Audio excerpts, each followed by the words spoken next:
Our two guests on the Motivation Show today are the authors of a fascinating book called Golden: The Power of Silence in a World of Noise.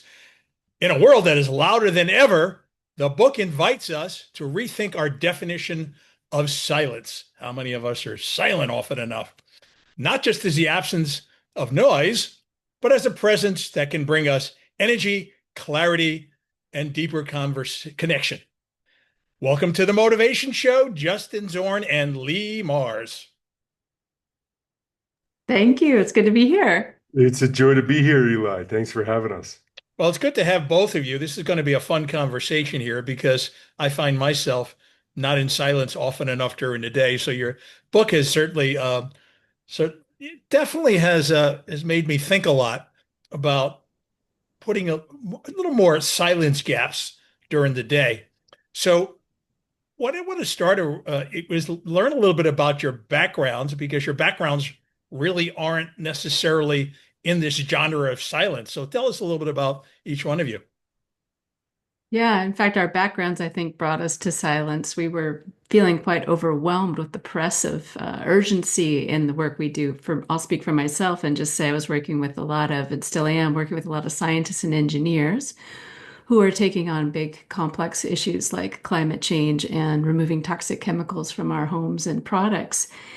And what I was noticing is, as the consultant convening those things, is that the urgency, the build and the amount of noise that was coming at it, we were turning towards more meetings and more data and more PowerPoints and more conversations with less space. But when we really wanted to address these big issues, it was the time away from that, the time in nature, which we sometimes found in these deeper retreats, 4-day retreats, where actual new novel ideas might come forth. So it was kind of through the frustration of the old way of doing things, and the insight that the silence was affording us the real kind of solutions that were going to change things that where I started to catch on, you could say, to the problem. Exactly. I was in a very noisy moment of my life when we started writing this book. I still am. Got three little kids, worked on Capitol Hill for many years, worked in politics, and we just really came to this feeling that the problems facing humanity might not be solved with more thinking or talking, that the answers to all these problems we're facing might be somewhere beyond all the mental stuff. Well, it's interesting. You talk about politics, which these days is a loaded gun, so to speak. Um, and what's happening is the media is driving a lot of people's opinions. And I don't know, to me, the media today is not exactly like the Walter Cronkite media of the 1960s, where you can just basically believe everything he says. Today, it's very partisan, very politically oriented, and then people go out and they repeat it verbatim as if it came from themselves. And so there's a lot of noise out there. People are marching, sometimes marching for terrorism, which I don't get quite. Uh, I'll never understand that. So not always, the people who are the loudest and the ones that are out there marching are always the righteous ones, because we think about um, one place where silence is not good, and that is when we sit back and we watch injustice. Like at the Holocaust. So much of the world just sat back and did nothing, knowing full well what was going on. So maybe you can speak a little bit to that and where silence fits in, or when action actually fits in as well, in the face of injustice. Yeah, Eli, you hit on something that we were grappling with as we were writing this book, because of course that silence is something. In fact, I come from a domestic violence background, working in domestic violence, where the tagline is break the silence. So we're very concerned about the silencing of the oppressive silencing of people, of voices, and of course the complacency that you spoke to when injustices are happening before us. So we thought we might just address that with a few paragraphs initially, that that's not the type of silence we're talking about, but it really gave rise to a huge area, a whole chapter on silence just really being the work of justice and the importance of distinguishing a silence that is oppressive, a silence that is complacent, from the silence that is really moving, where we can actually discern what is just and what is unjust. So, what would you add, Justin? Yeah, what really led us to writing this book was that the world, Eli, is louder than it's ever been. We get into the research of how it's louder than it's ever been in our ears. It's louder than it's ever been on our screens, as you alluded to, in terms of the velocity of information coming at us. And it's louder than it's ever been in our heads. We uncovered some research in terms of brain imaging and neuroscience that found that we have to listen to the equivalent of 320 State of the Union addresses worth of inner monologue on average on any given day. So when it's so loud in our ears, on our screens, and in our heads, it's hard to discern what's right, what we really believe, what's really true. So, in an age when there's so much noise, when there's so much polarization, our core proposition, Ally, is we need to again honor silence if we're going to be able to identify and act on what's true. Well, imagine someone like myself growing up in New York City, and everywhere you go, there's noise. There's the ambulances 24 hours a day, the noise of the subways, the noise of just 8 million people being squashed together. And you kind of have two choices. Either you adapt, or you think that you're adapting, or you kind of have flight. You move out. And so often you think that you're adapting because you're tough, you're a New Yorker, you adapt, you don't run. But then what's the price that's you're paying for that? Maybe you can speak to the price of on your health.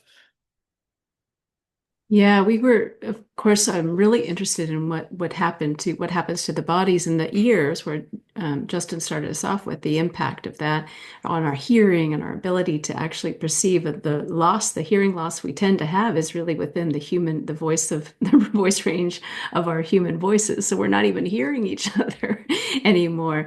And that can lead to some isolation and things. But really, the studies that used silence as a control variable were some of the ones that really led to the discoveries of actually the impact on cardiovascular system and all kinds of things downstream that are affected by a lack of sleep.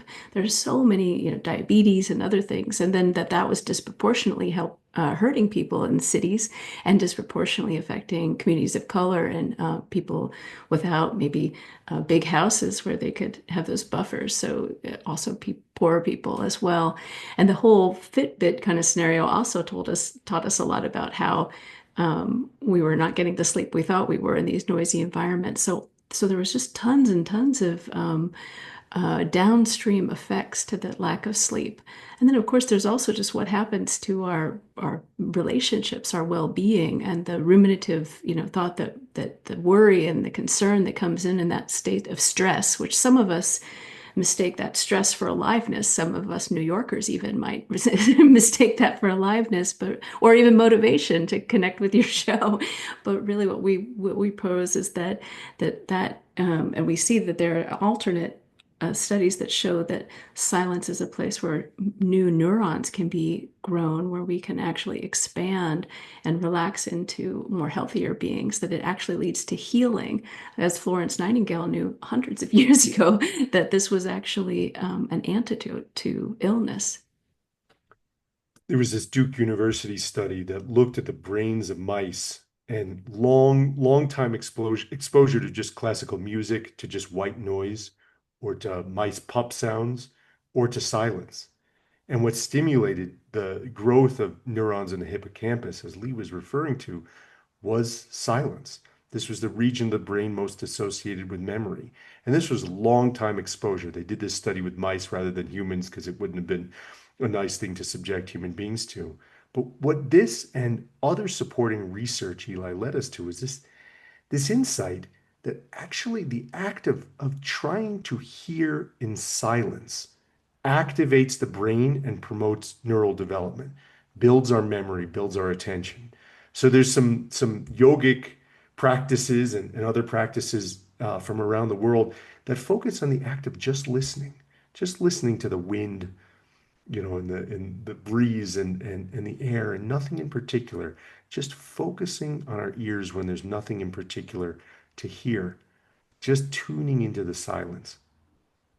So, do you think God has given us 2 ears and one mouth for a good reason? Amen.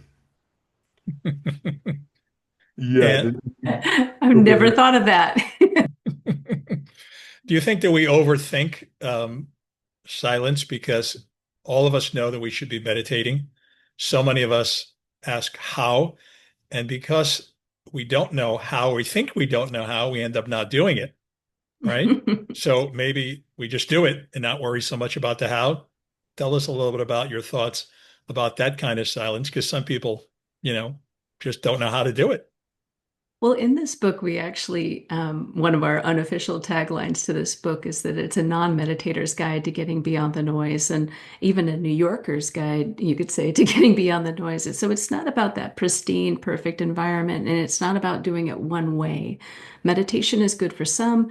We call ourselves lapsed meditators, which is pretty accurate at this point. We've done a lot in the past, but it wasn't really as fitting to our lives as as family members and raising children and things. We weren't finding ourselves drawn to the cushion or to escape to retreats in the same way as before.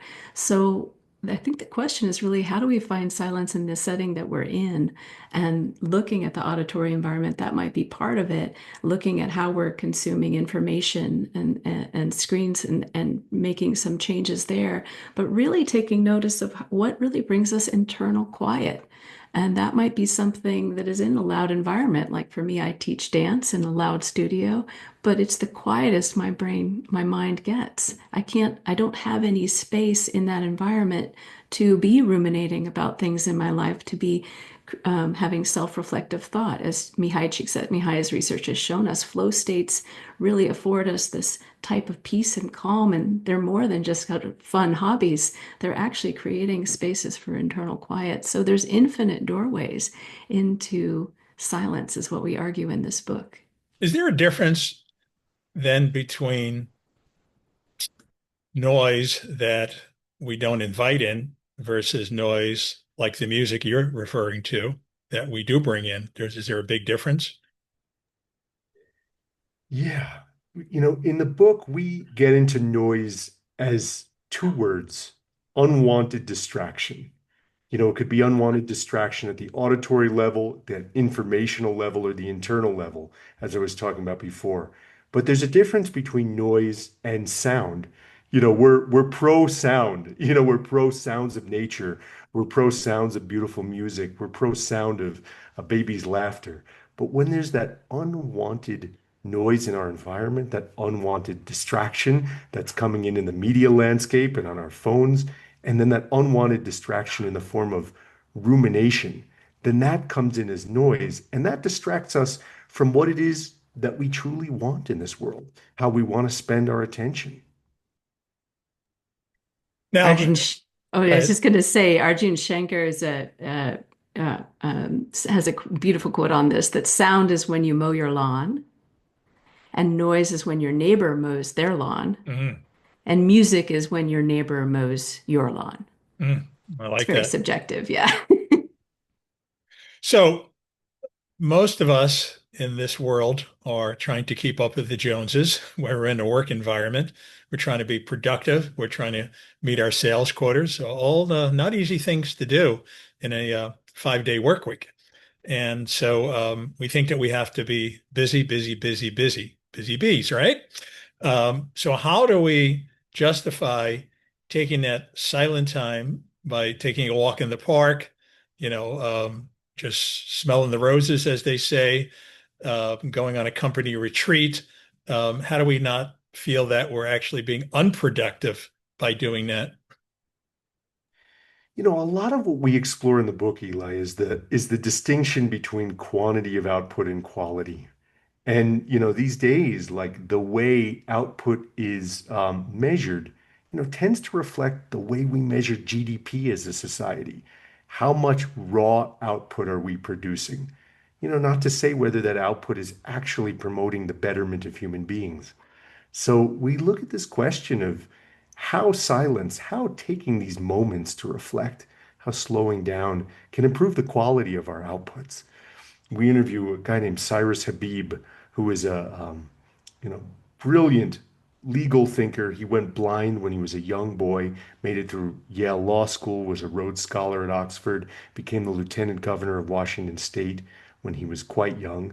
Everyone thought he was going to announce that he was running for governor, and he announced that he was taking a vow of poverty, chastity, and obedience as a novice Jesuit priest. And the reason he gave us was that he wanted to be able to figure out how he could improve his quality of thought and be more receptive to the true signals in his life, what he was really being called to do in his life, rather than just trying to be more productive as according to, some preordained metric of productivity.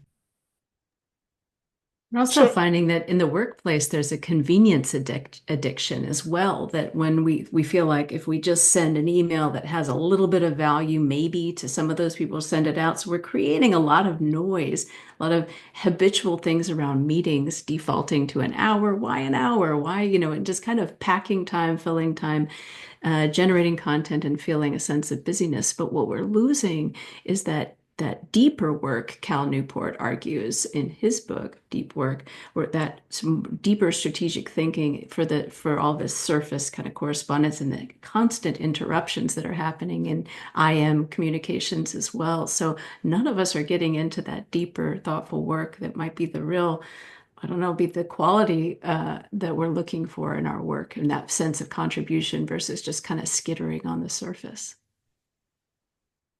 so I'm sure you both see the irony in having written over 300 pages in your book, and don't get me wrong, I'm glad you did because they're page turners and they teach you a lot. So why not publish more of a blank page book or a 100-page book?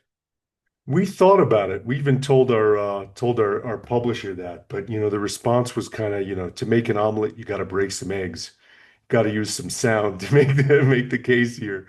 But we thought about writing a shorter book that would, invite more kind of meditative reflection, one of those kinds of books.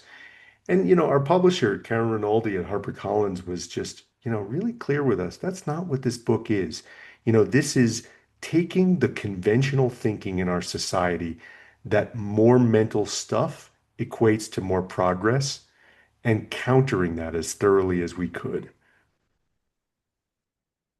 And so in your book, you talk about how silence can help move beyond the point and counterpoint culture. What exactly do you mean by that?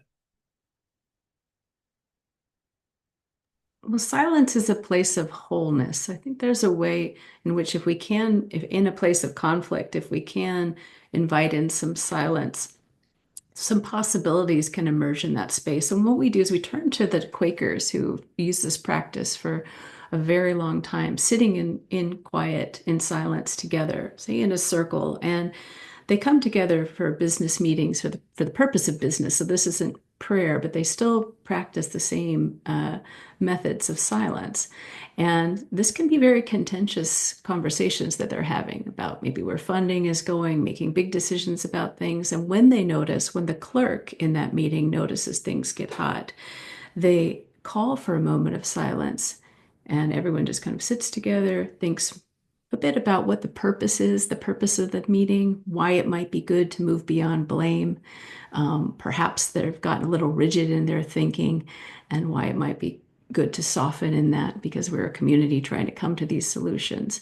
And the person we interviewed, Rob Lippincott, who's a birthright Quaker, said inevitably in after some silence there, someone would end up saying the perfect kind of solution, something way better than what they were thinking, but along the lines of it. So it has this softening effect in conflict and in difficulty and hard times. And we've seen that again and again, also in workplace environments. If you're having that same thing without all the context of this is what the Quakers do, blah, blah, blah, to just take a moment for people to get connected to what is the purpose of this? Why is it important? And how can we get to something without blame and without being right? Yeah. And that idea of a point and counterpoint culture was also really something that was inspired by Gandhi. Gandhi would take every Monday and be silent. He would sometimes attend conferences or people would come talk to him, but he said that a seeker after truth has to be silent. They need practices of silence for discernment, as we were talking about before, Eli. And, his vision of this was really what does true peace look like? It doesn't look like just conquering the enemy, but it looks like deeply coming to an understanding with the adversary in a way that requires that we could get beyond the monkey mind, get beyond all the momentum of thought. So, even when he was leading one of the most important historical movements of the 20th century, he was taking a full day to not speak a word. Well, what's interesting here is I'm doing a little bit of an experiment right now on my show because usually I didn't leave much silence in between dialogue. Usually I jump right in with the next question. Here I'm being a little bit more hesitant, trying to use silence to my advantage. So I hope you're proud of me. I'm learning something from your book already. I'm so proud of you, and I can feel it. I can actually feel the difference. There's more space in the conversation, and I'm feeling more expansive in my thinking. So thank you. And so in 2020, we had this thing called the pandemic. And I'd like to know your thoughts about how it changed the noise of the world and what's possible now that may not have been possible before the pandemic. Well, for us, the pandemic was our writing retreat for this book, which was really a very interesting experience to be in. And so our homes, like many, became schoolhouses as well as home offices and homes. And so we were dealing with some serious noise on the home front. And then out in the world, you may have noticed, you may remember, and your listeners may remember that people were experiencing sounds differently. They were talking a lot about bird song. Are the birds getting louder? Or what's going on? And even the shipping, different things that was interrupted in transportation and shipping at different times. People were hearing whale song, in different ways. And so we were experiencing a lot of different changes, I think, radically, no matter where things went, whether it was a lot more noise, different noise, a lot less noise, and just an appreciation. We became heightened on noise and silence in our lives, which was very helpful for our writing in many ways, and I think kind of opened the door for a deeper exploration with readers. So you ask a very fascinating question in your book, and you polled a lot of extraordinary and diverse people. You ask, what's the deepest silence you've ever known? And you talked to luminaries in arts, politics, science, business, and other fields. What surprised you about their answers? Sometimes the answers were in auditorily quiet places, sitting, camping in the morning in a pristine field at sunrise. But oftentimes, Eli, the answers people gave us were shockingly loud. You know, running the perfect line through a roaring river, the 2 a.m. mark at an all-night dance party. And this is really what started to get us thinking, wow, silence isn't always what we think it is. Silence is what we individually feel it to be. It's the absence of people making claims on our consciousness. You talked before, Eli, about the nature of politics today and the not just the polarization, but everyone having an agenda, trying to get everyone to believe something. This place of silence we found through asking this question, what's the deepest silence you've ever known? We found that this place of true silence, profound silence, is pristine attention. It's a place where no one is making claims on our consciousness. So sometimes this can happen in a place that seems auditorily noisy. But as Lee mentioned before, it's akin to this flow state. In your book, you also talk about informational noise, and I think you believe you quote Eric Schmidt, the former CEO of Google. And it's a pretty profound statement he made about that every 2 days, we now create as much information as we did from the dawn of civilization up until now. That's quite an observation. What are your thoughts Yeah. on that? Well, what I thought just this morning is that quote was from 2002, and here we are, 23 years later, and that is just an exponential growth. So it's a fire hose of information that so this is stuff, noise we're creating, things we're creating, and stuff we're consuming or attempting to consume. And what we like to point out is that our ability to process information in those kinds of inputs of information has not increased in this time. So the information is increased exponentially. Our abilities, our attentional networks in our brain to process that has not. So that's the problem. And that feeling, I want to just like the feeling of overwhelm that we can get, it's just like we're scurrying to take in, to be responsible citizens perhaps, and take in the news and respond to the needs of our family and our workplaces, and that it feels too much. And that's because perhaps it is too much. And so we try to offer a lot of ways for people to find respites, moments of respite, as well as maybe to carve out bigger chunks of time for themselves, because it really is a huge help to the quality of our work, the quality of our lives, our well-being, and our ability to connect as humans, and also to connect with the natural world. We assert. So we encourage people to try any number of ways. Do you want to talk about a couple? Does that sound good? My internet just cut out for a minute, so I missed you. Oh, I was just giving a Is it? couple of ideas for finding silence in your day-to-day life. Yeah. I mean, I would say the simplest, clearest one is what we call just listen. And I mentioned before this psychology research and neuroscience research that talks about how the act of simply listening to silence can regenerate neurons in the hippocampus associated with memory. So we like to do this practice that's called nada yoga, which is an ancient yogic practice of simply stepping outside and listening to nothing in particular, putting our attention on nothing in particular, which sounds a little crazy at first blush. I mean, just to listen to nothing in particular. It can be a profound practice. Generally, what we recommend in the book is a shift in perception from seeing these moments of waiting in line at the post office, at the grocery store, when the podcast stops streaming, from seeing those as moments of annoyance towards seeing those as little gifts, opportunities to reset and reequilibrate. We also look in the book at some kind of deeper practices that take a little bit more time, a little bit more attention.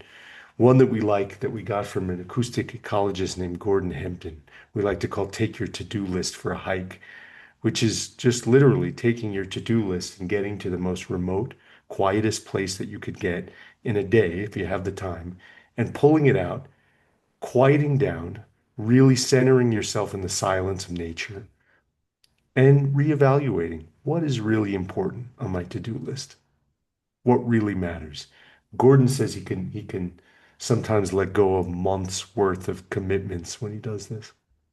Which is an incredible return on investment to just take a few hours of your day out in the woods to look at that to-do list and then to slash 5 months of obligations off. And it may be another thing with your listeners being interested in motivation. If you're finding yourself a loss of motivation, or it's just kind of things are sort of scattered and you don't have that focus to be truly motivated and oriented in the way you need to find some of these little tiny practices and then maybe to carve out some other time. And then don't exclude the idea of maybe doing that together with a loved one or a coworker, a co-author, I was going to say, but a coworker, because silence is magnified when it's shared, and it could be a really beautiful practice to do with another person. Now, there's a cliche that I'm sure many wives have said to many husbands, and that is the golden phrase of silence is golden. And so tell us your thoughts about why silence is golden.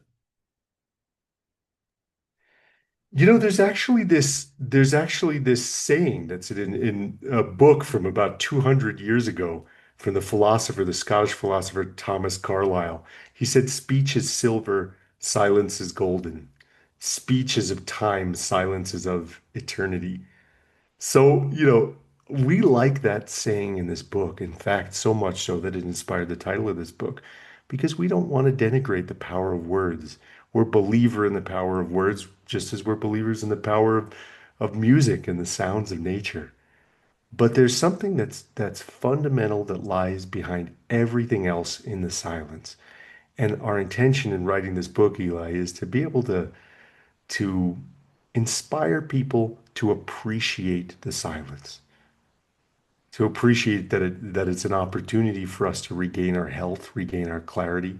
It's a resource for us to lead better lives, to have more discernment, to have more mental clarity, to know what we want. So silence is golden. So, in closing, what advice would you give to city slickers like myself to take a 24-hour day like today? What are five great things that you would recommend that I do and my listeners do who live also in big cities? Well, I would argue that most of you city slickers have actually figured a lot out, even though you may have adapted to some things that are still kind of roughed up. I would probably search out a little parklet or something like that, a little moment of some auditory calm. Or as Justin was suggesting, when some loud noise, like maybe it's, jackhammering, stops, to not just be like, oh, finally, but to actually appreciate the silence that comes right after that ruckus sound, and to make that a practice. Because then it's not so much about the noise, but the right after. And that can be a beautiful wake of silence after a lot of noise. Let's see. I think also looking at your activities, the things you do that do create a little sense of escape and internal quiet, and actually just honoring them for the silence practice that they are.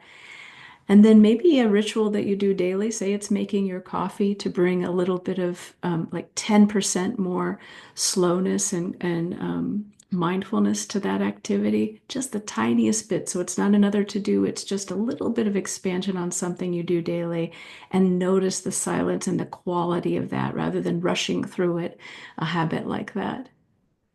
How's that sound for you? Amazing. And I'm the kind of guy that likes to go out to bookstores, so I'd like to let people know they should go out Barnes and Noble, pick up Golden, The Power of Silence in a World of Noise. Of course, they can order, I'm sure, on Amazon as well. How else can people stay in touch with you? What else do you guys got going on? Well, we have a website, Astrea Strategies. That's Astrea strategies.com. And you'll find the book there as well. You'll find a lot of different podcasts with different subject matters. The Audible book reading, if people like that, people like to listen to books. Our book reader is a genius. His name is Prentice Oniemi. We love his reading. He brings a lot of quiet in his voice to that book. And you can find us on LinkedIn as well.